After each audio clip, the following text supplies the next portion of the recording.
A minha aula é até às 11. Ela é o último período ou tem mais um depois? Ela é o último período? Ela é às 11, né? Bom, eu peço para eles me avisarem aqui.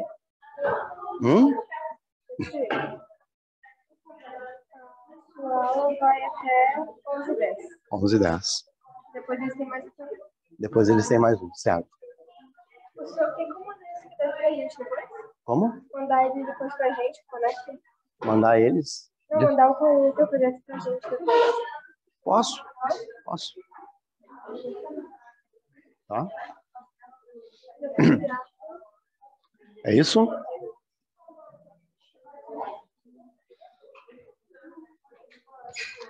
Tá funcionando? Alô, alô? Bom dia, tudo bem? Vamos prestar atenção. Eu sou o professor Ney Nordin, então eu estou começando com vocês e eu vou pegar a parte de história geral, tá? A parte de história, eu não sei como é que vocês estão fazendo, o que vocês já se programaram para estudar, mas além do conteúdo de história, tem uma coisa a mais que vestibulando tem que se antenar. Tem uma disciplina a mais, a gente pode considerar como uma disciplina extraoficial, que é a disciplina de atualidades. Então, tudo que acontecer, no geral, tu tem que ter um bom panorama, ou pelo menos uma visão básica do que está acontecendo no contexto internacional e o que está acontecendo em história do Brasil, tá? E não só em história. Agora de manhã, um menino entrou numa escola e esfaqueou 3 professoras e um aluno. Tu sabe disso? Quem está um pouquinho ligado em Instagram, quem está um pouquinho... Isso pode aparecer em tema para redação e vestibulando. Se tu quer aquela tua vaga top, tu tem que ter uma posição sobre isso. Tá? Provavelmente os professores de redação devem estar comentando com vocês sobre isso. Uma redação por semana, de vez em quando botam uma opinião num caderno. O que o Lula vai fazer na China? Qual é os interesses? O que é bom para o Brasil? O que não é? Bolsonaro está voltando aí, esse tipo de coisa, tá? Sempre que tiver tempo, a gente tem um período para trabalhar história geral, mas se tiver tempo, a gente vai abrir um parênteses e vai conversar esse tipo de coisa, tá legal? Cara, eu sou o professor Ney Nordin, eu trabalho com ensino médio e preparando para vestibular há 23 anos, então eu tenho bastante experiência. Eu gosto de brincar com redes sociais, tá? O meu Instagram... Eu tenho um canal no YouTube que é meia boca lá, de vez em quando eu largo um vídeo, mas alguma aula lá tem. Eu tenho um site que está meio abandonado também, mas ali eu posto algum texto, alguma coisa de interesse para vestibular e cultura geral, tá? E se vocês se comportarem, depois eu dou meu OnlyFans para vocês também, tá? Não, tô brincando, OnlyFans não tem, tá? Só para vocês saberem. Tá legal? A gente começa a nossa trajetória, então, um assunto meio genérico, mas que pode aparecer em vestibular. Tá? Aliás, de vez em quando aparece e também aparece em concurso. Eu estou falando do estudo da história. Aquela perguntinha que tu te fez em algum momento lá no fundamental ou no início do ensino médio, pô, para que serve estudar história? História é só crônica, história é o passado, tudo bem, mas qual é a função disso e principalmente como é que isso pode aparecer num vestibular? A gente está meio de bancada aqui, então eu vou ter que fazer esse movimento, tá? Gente, se tu não quiser anotar tudo, eu sempre aconselho que tu anote, tá? Com tudo que a educação está evoluindo, tem uma coisa que ainda vale: copiar para lembrar. Tá? Um conselho que eu te dou, pessoal, é tu descobrir o teu jeito de estudar. Cada cérebro é diferente, cada pessoa é um sujeito diferente. Tem gente, tem os mais iluminados que conseguem sair de uma aula e lembrar tudo, tem outros que só a leitura basta, tem outros que tem que sublinhar, tem outros que tem que gravar e ouvir, mas na aula, se tu puder copiar tudo, tu copia, ou eu vou te dizendo partes principais para te copiar, tá legal? Essa parte vai ser mais rapidinho. Fala!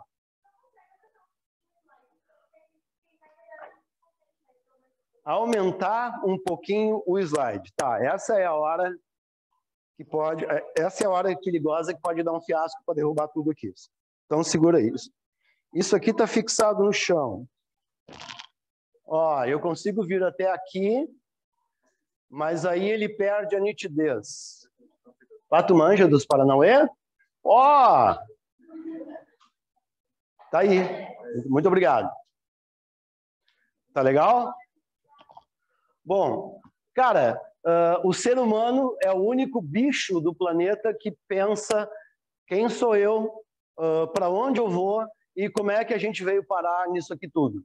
Quando a gente pergunta como é que a gente veio parar aqui, implica em tentar saber como é que as coisas eram antigamente. E o ser humano é o único que pensa isso. Então, desde o momento lá no Homo erectus, onde o homem começou a desenvolver imaginação e abstração, onde ele já consegue ter uma amplitude maior de pensamento, ele já tenta lembrar do passado e rememorar o passado. Tá, o Homo erectus não, mas desde a antiguidade a gente tem o pensamento da história. Como é que eles faziam antes de nós?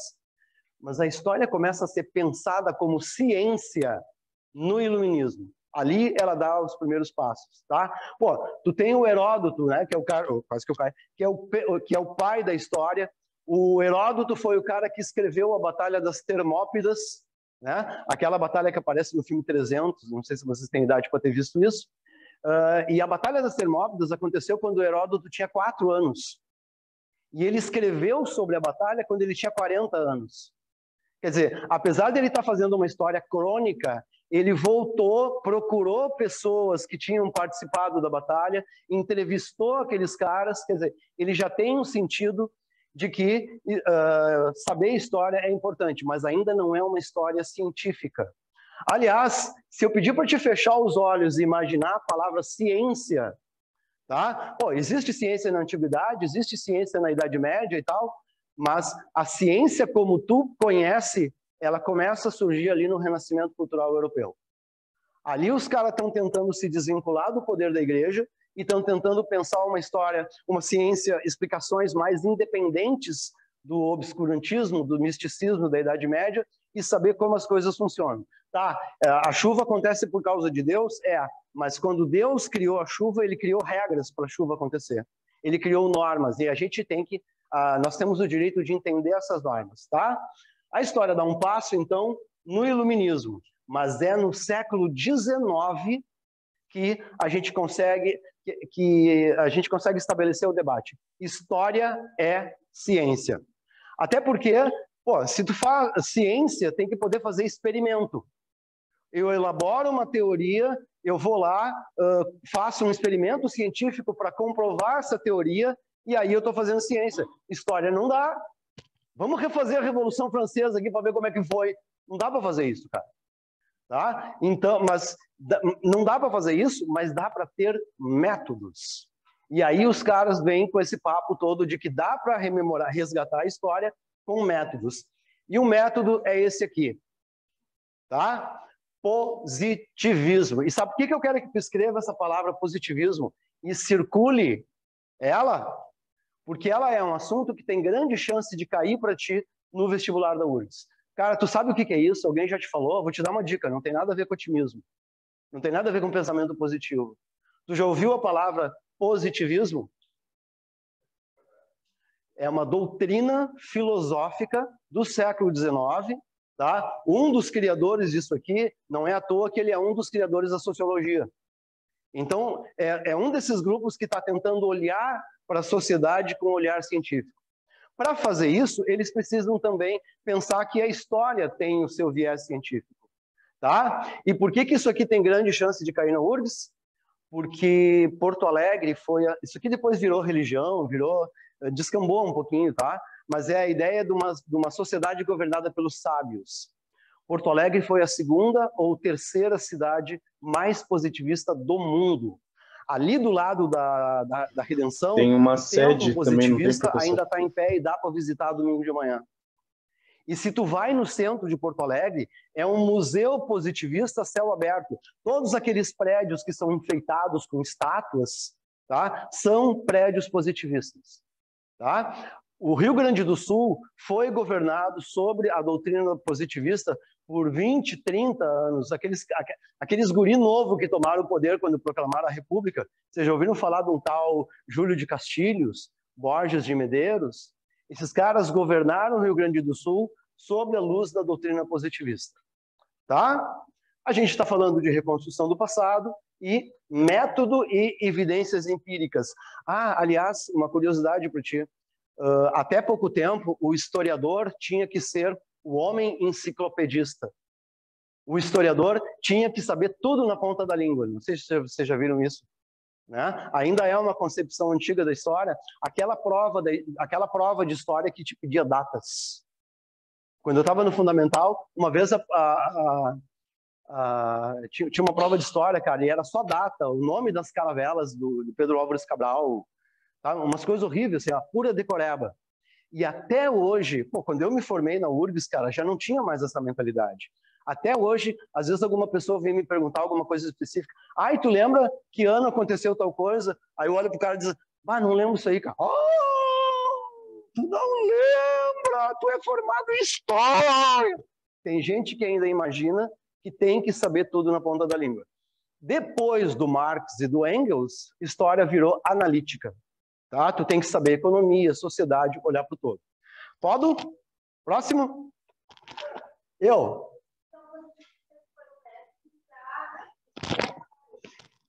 o primeiro método científico. Aí, no final, eu não completei o que eu estava dizendo. Aquela história decoreba também recebe o nome de história positivista. Tá? E eles são legais porque eles foram os primeiros caras que conseguiram acabar com o debate. Vamos parar com esse papo aí de dizer que história não é ciência. História é ciência, sim. Só que a ciência deles era história decoreba. E outra coisa, o historiador tem que ser neutro com as suas fontes. O historiador não pode estar envolvido com as suas fontes. Isso aqui, quando eu escolho fazer uma tese sobre a Revolução Russa, cara, é porque eu estou envolvido com aquilo ali. Aquilo ali é importante para mim. Tá legal? Vamos lá. Ciências humanas, né? Tu sabe que tem uma das provas do Enem que é a prova de humanas. E aí é filosofia, história, geografia, sociologia. Básico, assim, desenvolvimento do homem no tempo e do espaço. Isso aqui é importante. Existe o fato e existe o processo, tá? O fato é o que aconteceu especificamente. O processo é o que está em volta, que muitas vezes interferiu no fato. Pedro Álvares Cabral chegou no Brasil indo em 1500, tá? Esse é o fato. Agora, o que ele veio fazer? Por que ele veio fazer? Quais os interesses, as motivações econômicas que estavam envolvendo ele fazer isso? Isto é o processo. Tá legal? Então, importante. Conhecimento do passado para compreensão do presente, tá, é básico. Antigamente o professor entrava em aula e dizia assim, a gente estuda história para conhecer o passado, compreender o presente e prever o futuro. Se história servisse para prever o futuro, eu ia prever os números da Mega Sena. Tá? A gente entende o passado, a gente entende o presente e pode ter alguma sacada sobre o futuro. Se alguém me disser assim, o Lula vai resolver os problemas do Brasil em 5 anos. Eu sei que os problemas do Brasil estão sendo gerados, ficaram bravos, o Lula ou o Bolsonaro, pode ser. Eu sei que os problemas do Brasil foram gerados nos últimos 500 anos. O Brasil tem problemas estruturais, cara, e ninguém vai resolver os problemas do Brasil em 5 anos. Eu sei disso porque eu estudo história e porque eu tenho um pouco de sacada.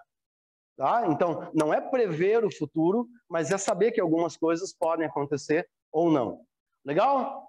E talvez uma das grandes lições que tu aprende na vida e dentro de uma faculdade de história é: não existe verdade absoluta.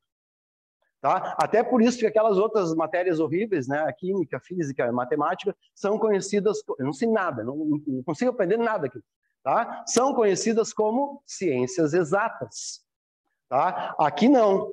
A história não é uma ciência exata e a verdade não é absoluta. Cara, quer uma coisa legal? Na época da faculdade tinha um livro lá chamado, e o título do livro era O que é História? Nós entrando na faculdade, tudo cheio de gás, e fomos ler aquele livro. E aí o cara vai lendo, e não vem o diabo da resposta do que é história, né, cara? Eu queria uma coisa mais legal do que simplesmente conhecer o passado para entender o presente. E aí lá, passando do meio do livro, o cara fala uma coisa que me dá uma resposta boa sobre o que é história. Pergunte a um historiador o que ele pensa da sociedade em que ele vive, que ele vai te dizer o que é história. Então, lembra? Não existe neutralidade. Se o cara tem uma posição política de direita, ele vai olhar para as coisas e vai interpretar mais pelo um viés da direita.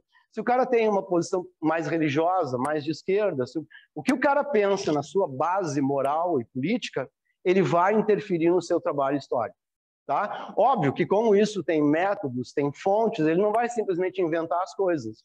Mas tu tem que saber qual é o historiador que tu está ouvindo e mais ou menos o tom do que ele está falando. Posso? Ai, que bom, vocês copiam rápido. Ou eu falo demais? Estou falando muito rápido? Tá dando para entender? Vocês repararam, né, que eu sou... Tá legal. Vamos lá. Outra coisa, fontes, tá? Vários tipos de fontes nos auxiliam na história. Escritas, orais, imagens, moda, literatura, sons, folclore, música. E sabe por que eu estou te dizendo isso aqui, cara? Porque há pouco tempo um professor entrava numa aula e dizia assim, ó, a história iniciou quando o homem inventou a escrita. Lá em 3.500 a.C., no Egito Antigo. Por quê? Porque só isso aqui era considerado como fonte histórica. O resto não. Tem que ter documento, tem que ter informação. Logo a gente vai falar de pré-história e a gente vai comentar mais isso aqui, tá? Então hoje, cara, todas as manifestações da cultura humana, da mente humana, podem ser tomadas como fontes históricas, tá? Bem amplo isso aí. E se tu pegar um livro mais antigo, tu vai ver falar em ciências auxiliares da história. Mas auxiliar bota os caras numa categoria baixa. Então, como eles vão ficar bravos, a gente já está usando mais ciências parceiras da história. A história não trabalha sozinha. Paleontologia, heráldica, sabe o que é heráldica? Escudos, né? Emblemas, brasões de família, muito legal de estudar. Tá? Numismática, que é moedas. Psicologia, arqueologia, paleografia, etc, etc. Tá? Posso? Eu espero. Porque eu ainda quero entrar no nosso próximo conteúdo, que é bem mais legal, que é pré-história.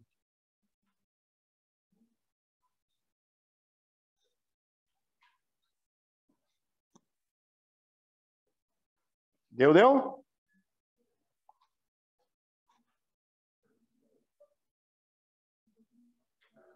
Eu apareço ali, porque eu só estou de costas. Eu apareço? Tá bom. Legal? Agora deu, né?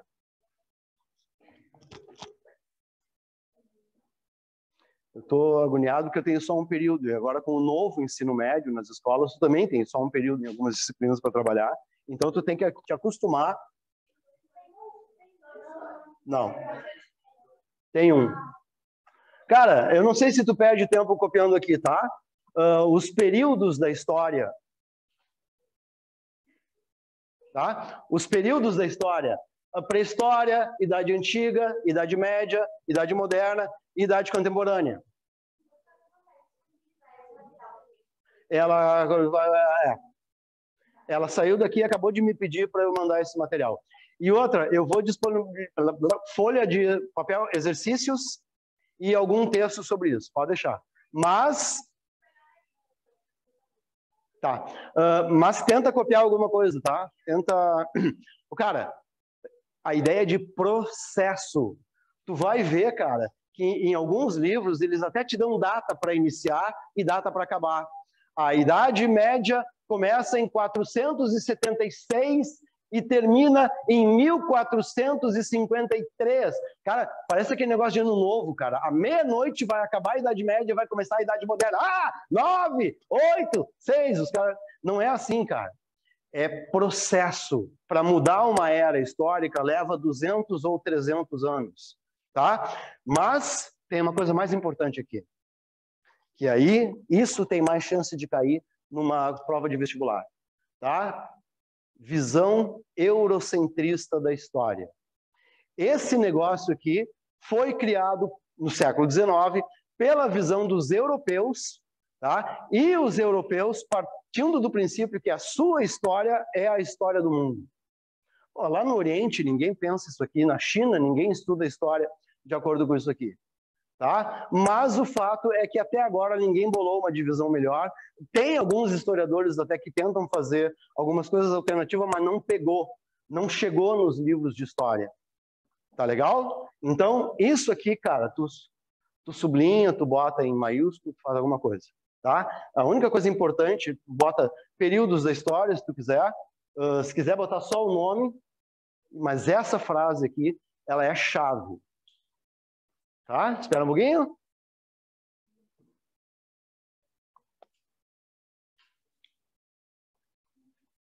Deu? Então vamos. Tá? Tá, olha aqui, ó.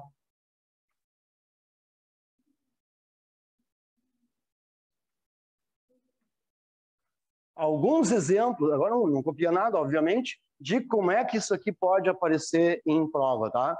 Eu procurei, eu sei que já teve questão da URGS sobre isso aqui. Para preparar essa aula eu procurei, não encontrei. Eu vou dar mais uma furungada.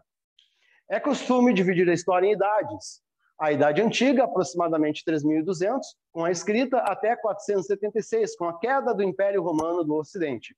E mais, Idade Média, da queda do Império Romano em 476 até 1400... Tá cansado, vocês leem isso aqui, tá? Com a queda de Constantinopla. Idade Moderna, da queda de Constantinopla, 1453 até 1789. Só isso no meio de uma prova, ficar lendo essas datas, já vai te dar um cansaço. Tá? Idade Contemporânea, de 1789, com a Revolução Francesa, até os dias atuais. Estão corretas as afirmações? Agora sim, apenas um, apenas dois, apenas três. Todas estão corretas e todas estão erradas. Por favor, pensa um pouquinho e responde.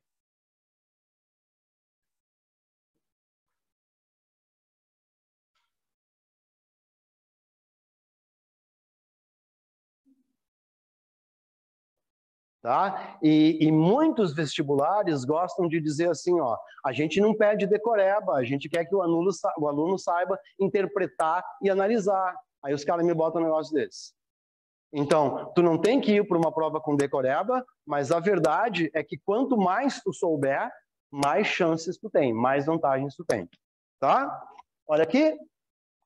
Resposta certa D. Todas estão corretas. Mais uma?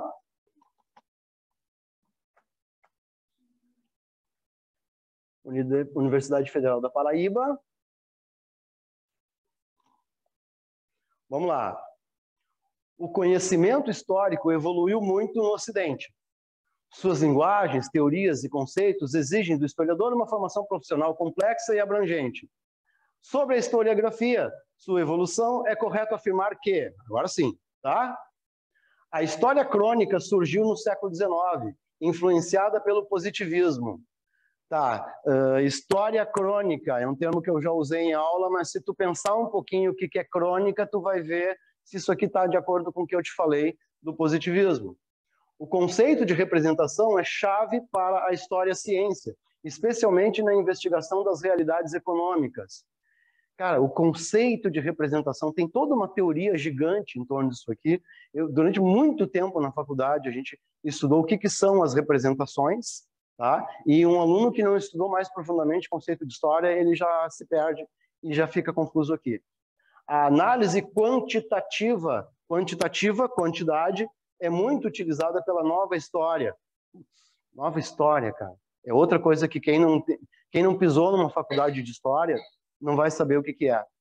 Tá? Nova história social para compreender o cotidiano e os mitos. A ciência da história surgiu na antiguidade, fruto da criação do método crítico por Heródoto.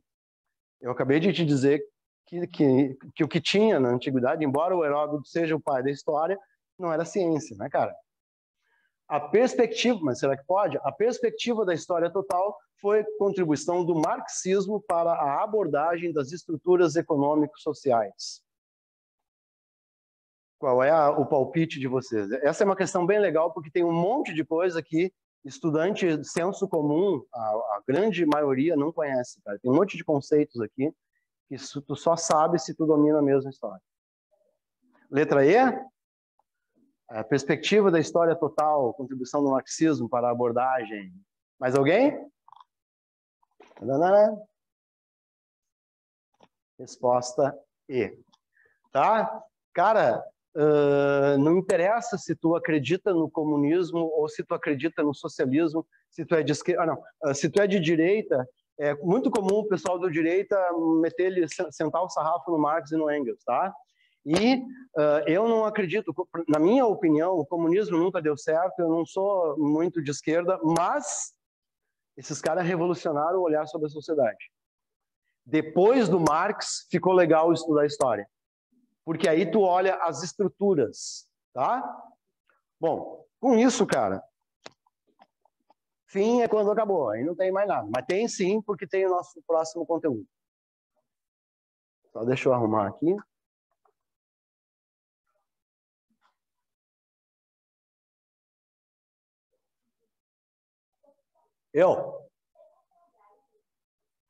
Eu tenho aqui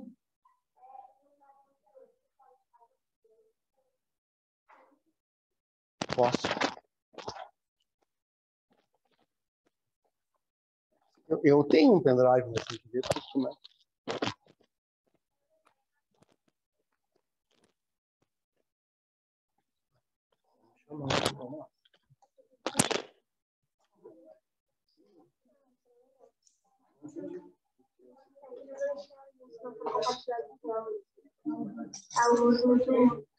Tá, mas o pendrive desse material? Esse material. Não, não tem, mas eu posso olhar rapidinho, assim. Não, pode ir mandar aqui, mas não tem também. Tem como mandar um PDF mais fácil pra gente? Vou usar um PDF. Tá, pessoal, vamos dar um tempinho só para mais 5 minutos de descanso aí enquanto eu faço o próximo conteúdo.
Cadê o HDMI?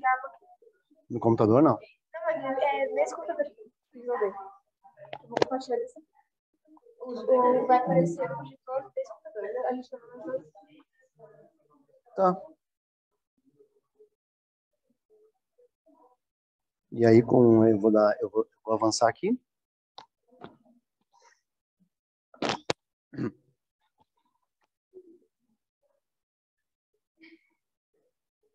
Então, eu não preciso do notebook.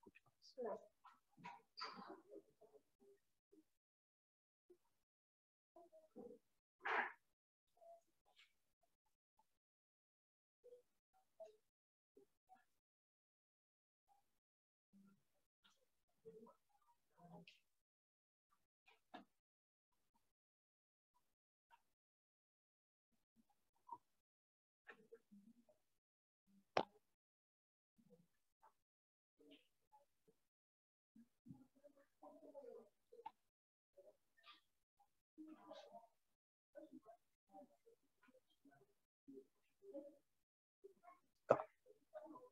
Tem o modelo tela cheia, né?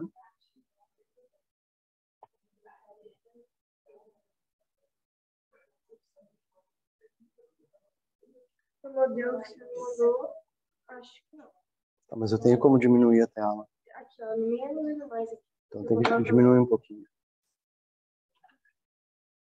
Ó. Feito. Tá, pessoal, desculpa então a interrupção. Agora o pessoal de casa está conseguindo contemplar o slide, que não é mais slide, é PDF. Obrigado, viu? É isso. Tá? Então a gente começa, vamos usar o nosso tempo aí para falar de pré-história, que também, cara, é uma matéria complicada porque tem um certo volume de coisa para estudar e pode aparecer uma questão ou nenhuma, dependendo. Mas, enfim, é aquela coisa. Às vezes uma questão que tu acerta ou que tu erra te joga lá para frente ou te joga lá para trás, tá? E a primeira coisa que eu quero que tu pense a respeito de pré-história é isso aqui, ó. Um termo equivocado. Tá errado a gente falar pré-história para o período da história da humanidade que veio antes do aparecimento da escrita. Exatamente por causa daquela questão que eu abordei contigo na aula, no conteúdo anterior. Tá? Até pouco tempo atrás, um professor chegava em aula e dizia assim: a história surge quando o homem inventou a escrita. Por quê? Porque só com a escrita o homem tem condições de registrar o que aconteceu ou o que está dentro da sua cabeça em documentos. Tá, e legal, durante muito tempo se aceitou isso. Agora vamos pensar um negócio. Olha aqui, ó, uma argila de escrita cuneiforme da Mesopotâmia. Isso aqui é um documento? É. E por que isso aqui é um documento? Porque tem informações. Ah, tá, mas agora, já no século XX, ainda mais agora, em século XXI, eu tenho tecnologia. E aí, olha que legal, eu sou um paleontólogo, tá? E eu tô lá no meio da África, eu acho um pedaço de osso que, é muito legal, eu acho que tem alguma coisa aqui. Eu pego esse pedaço de osso, eu levo para o laboratório e faço ali todos os testes tecnológicos que eu tenho condições de fazer. O DNA, cara, que me diz um monte de coisa. Aquele teste de idade, como é que é? O carbono 14, tá? E aí eu pego esse pedacinho de osso, eu sei que bicho era, eu sei a idade que ele morreu, eu sei se ele tinha alguma doença, eu sei do que ele se alimentava, eu consigo extrair um monte de informações daquele pedacinho de osso. E aí eu te pergunto então, aquele pedacinho de osso não tem informações? Aquele pedacinho de osso não é um documento? É. A tecnologia nos permitiu ampliar a noção de documento. Então, hoje, dizer que a história começou quando o homem inventou a escrita porque só ali teve documentos históricos, tá errado. Tá? Pensa assim, ó, em 1799, o Napoleão fez uma expedição ao Egito e um belo dia antes disso, né, cara? O último cara que sabia hieróglifos morreu e não ensinou para ninguém. E aí eles viam aquela maravilha, aquelas pirâmides, aqueles templos e tal, e sabiam que tinha tido gente ali, uma civilização, mas não sabiam nada sobre isso. Tá? Claro que eles piravam para a ideia de que tem que dominar, tem que entender o que está escrito. Tá, mas aí, se esse aqui não é o marco do início da história, qual é o marco? Quando é que a história começou? Tem alguma ideia? Cara, 3 ou 4 milhões antes. Quando um hominídeo, um macaquinho de mais ou menos 1,5 metro, teve uma ideia brilhante, cara. Ele pegou 2 pedaços de pedra, bateu com toda a força até quebrar um e produzir um gume. Com aquilo ali, ele podia quebrar ossos para comer a gordura, o tutano, ele podia machucar outros animais, ele podia cortar carne de animais mortos. Te liga, a história começou quando o homem fabricou a primeira ferramenta. Por quê? Porque quando ele fabricou a primeira ferramenta, surgiu a cultura. Cultura é tudo que o homem fez para a sua vida em civilização e sociedade. Só tem uma coisa dentro dessa sala que não é cultura, né? O ar que a gente respira, que não foi feito pelo homem. As ideias, o amor, os sentimentos também são culturais. Tá legal? Então, e aí, cara, não se achou um nome melhor para esse período. Sabe aquele apelido desgraçado que tu não gosta, mas que ele pegou e todo mundo te chama? Os caras até propuseram alguns outros termos, mas ninguém achou um nome melhor para chamar esse período da história da humanidade do que pré-história. Então ficou sendo um termo equivocado, porque se pensava que a história começava com escrita, e acabei de te explicar a noção da ampliação da noção de documento, tá? Tradicionalmente, a gente divide a história em 3 períodos. O primeiro a gente chama, e esses períodos têm a ver com a cultura lítica, como é que o homem fabricava as suas coisas. E o primeiro, cara, ó, essas 2 frases aqui tu deixa, esses historiadores xaropes têm que dividir tudo em períodos, né, cara? Primeiro a gente está falando da Idade da Pedra Lascada, ou tu já deve ter ouvido falar de Paleolítico, tá? Eu realmente não me lembro de nenhuma questão de vestibular que me fale em Paleolítico inferior ou Paleolítico superior. E nem as datas, cara. As datas vão variar muito. Se tu pegar diferentes livros de história, 500 mil anos, tá? Outro vai falar em 300, eles estão brigando até hoje com isso. E toda hora eles descobrem um fato novo que modifica tudo. Vamos lá, posso?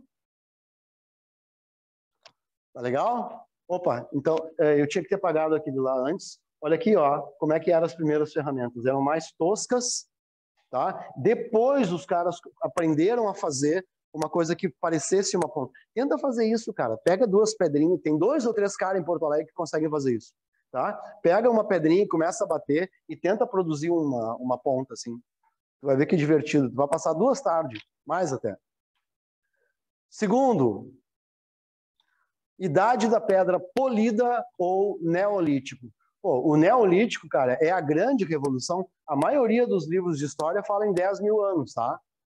E aqui eu já estou te dando uma noção entre 18 e 5 mil anos. Até porque não é todo mundo no planeta que entra nessa fase a mesma coisa, tá? Mas o Neolítico, ele tem 2 características. Primeiro, que o homem agora está fazendo coisas mais finas, mais especializadas, e agricultura, tá? Nunca aceita uma questão onde diz que o homem inventou a agricultura. O homem dominou a agricultura, o homem domesticou a agricultura, e nem descobriu tá certo, porque a agricultura já estava aí e ele conhecia. Ele sabia pegar frutas, ele sabia pegar coletas. Tá? Depois a gente vai falar um pouquinho mais especificamente de cada um desses períodos. Vamos lá. E o terceiro, a Idade dos Metais. Tá? A Idade dos Metais tem esse nome porque o homem aprendeu a fazer metais. Tá? Mas aí, cara, foi outra revolução. Revolução principalmente na guerra. O homem, cara, uma coisa bem chata de dizer, mas a humanidade progrediu muito mais por causa das invenções que surgiram em tempo de guerra do que por causa das invenções que surgiram em tempo de paz. Tá? E, inclusive, o incremento da escravização a partir da Idade dos Metais. Uma coisa, antes tu tinha um arado de madeira. E metais, eu estou falando de cobre e bronze, tá? Eu não estou falando de ferro e nem aço ainda. Por enquanto era cobre e bronze. Quer ouvir uma coisa espetacular, cara? Os egípcios, eles fizeram aquelas pirâmides, imagina eles quebrando aquelas pedras, tá? Eles não conheciam o ferro e nem o aço. Não foi os extraterrestres, tá? Antes que alguém levante essa questão, porque sempre tem alguém que levanta essa questão. Não foi os extraterrestres, Cara, as talhadeiras que eles batiam para quebrar as pirâmides eram de cobre ou de bronze. Cobre e bronze são metais moles. Tu dá 10 pauladas numa talhadeira para quebrar uma pedra, logo ela não tem mais ponta. Tá, mas como é que eles faziam? Simples. O cara levou o triplo de tempo.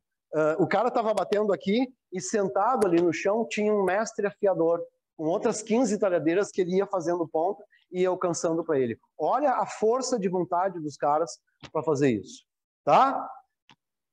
Então, a guerra, agora tu tem um arado de metal que crava mais a terra, só que tu tem armas, tu tem espada, tu tem ponta de lança e ponta de flecha. Tá legal? E a gente começa, falamos dos períodos, mas a gente começa falando, então, da origem do homem. Tá? Os primeiros hominídeos vêm de 3 ou 4 milhões de anos atrás. Evolucionismo, tá? Não vamos falar de criacionismo, tá na Bíblia. Se tu respeita a tua fé, eu respeito a tua fé, mas às vezes eu estou dando essa aula e alguém levanta a mão lá, professor, mas tá na Bíblia que foi Adão e Eva, porra. Tá? Tá, cara, se tu quer acreditar, ótimo, mas eu tenho que te dizer duas coisas. Não tem uma prova, não tem uma vírgula de prova histórica que foi Adão e Eva e não cai no vestibular. O vestibular até pode fazer uma questão, mas envolvendo que isso é uma questão mítica da Bíblia e como é que isso foi pensado ao longo do tempo, tá? O que foi provado é o evolucionismo.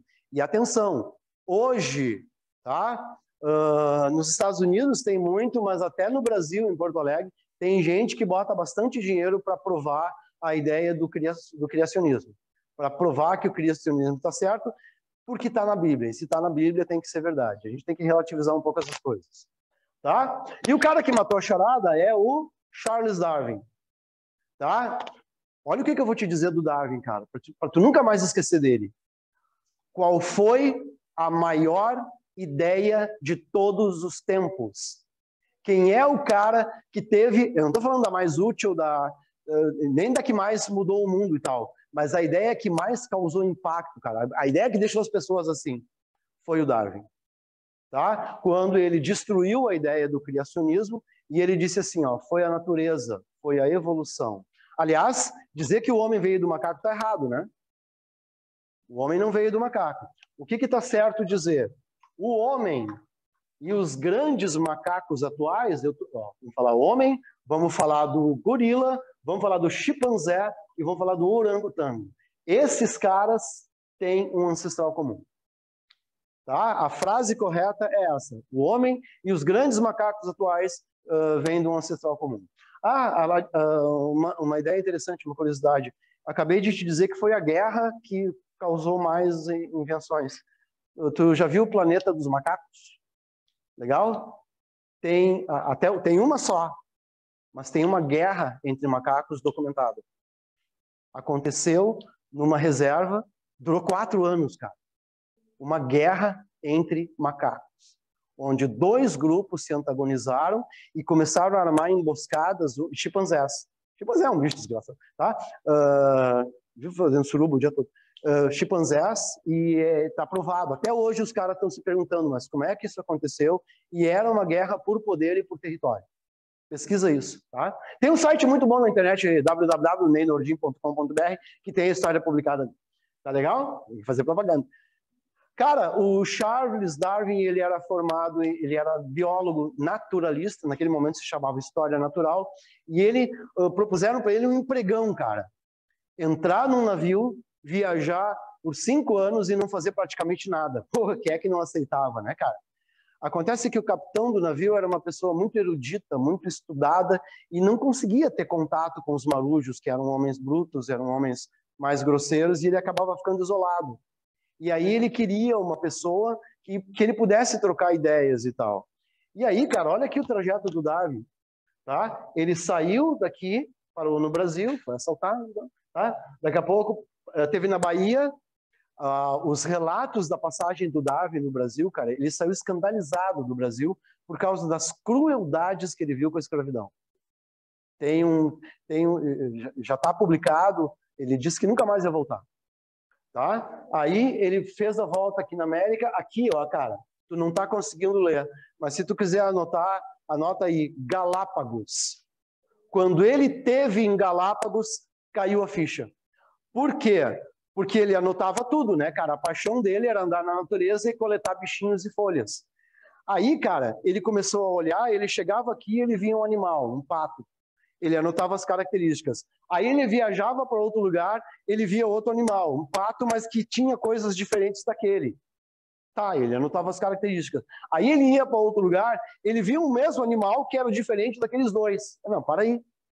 Se foi Deus que fez, por que tem essas diferenças? E aqui em Galápagos, cara, é onde tem os bichos mais esquisitos do mundo.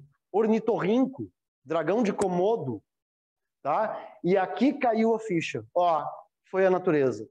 É o meio ambiente que faz as pessoas os animais se transformarem, tá? Olha e aí ele voltou para casa, ficou 20 anos pensando, e em 1859 ele escreveu A Origem das Espécies, tá? Olha uma frase.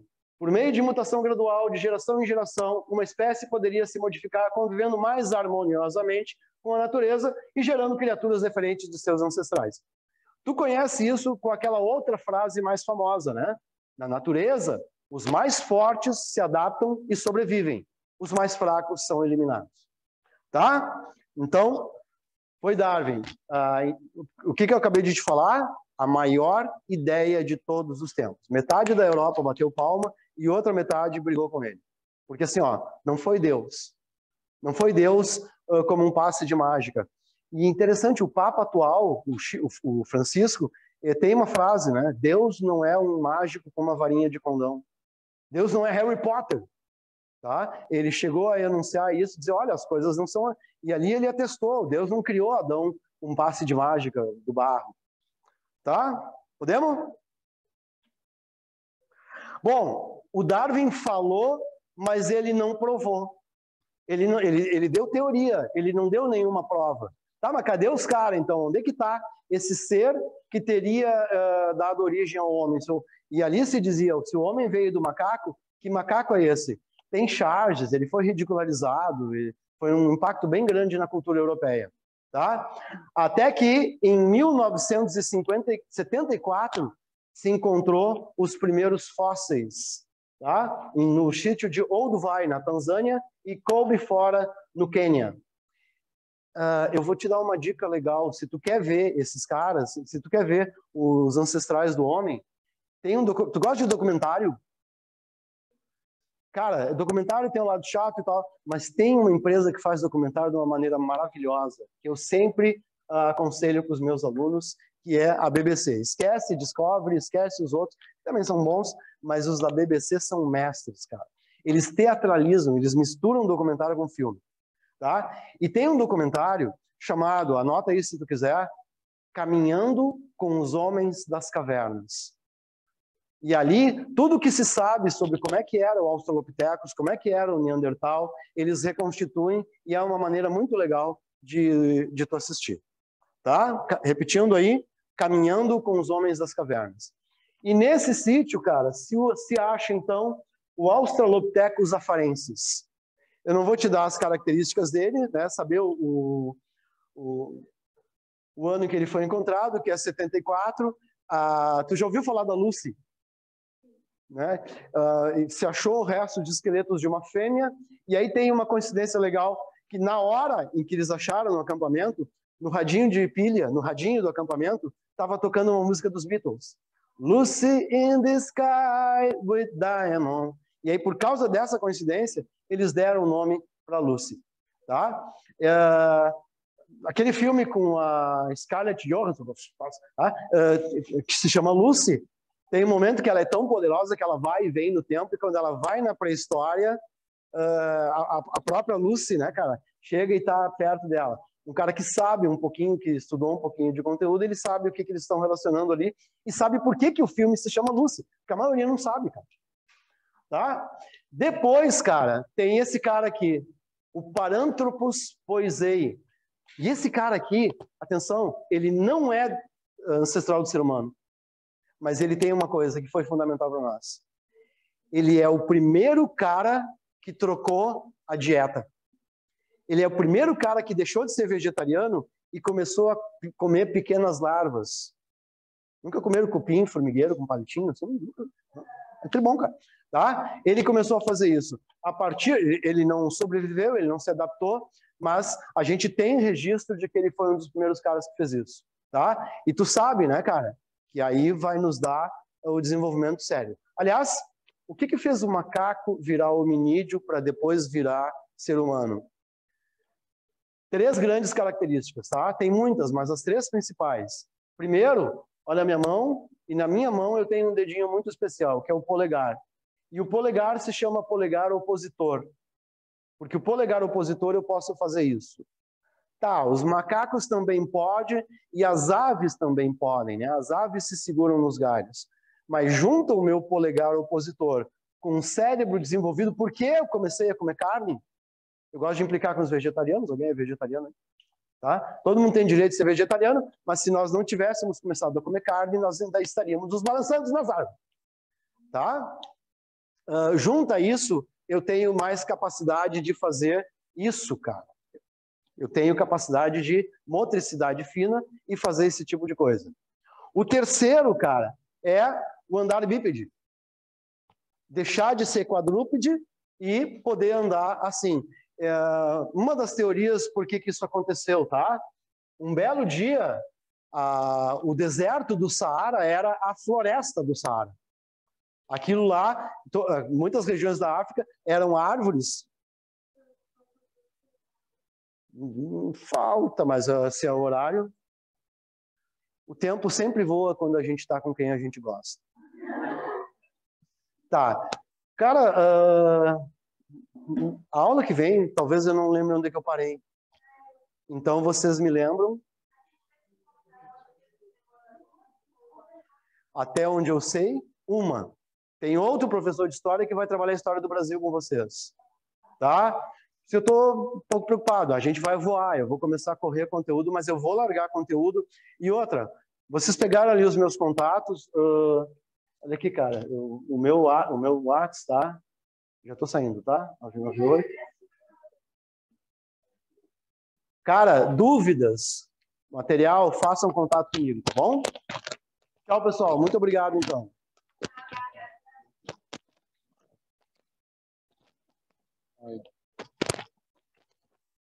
Sabe, me ajuda. Tá aqui.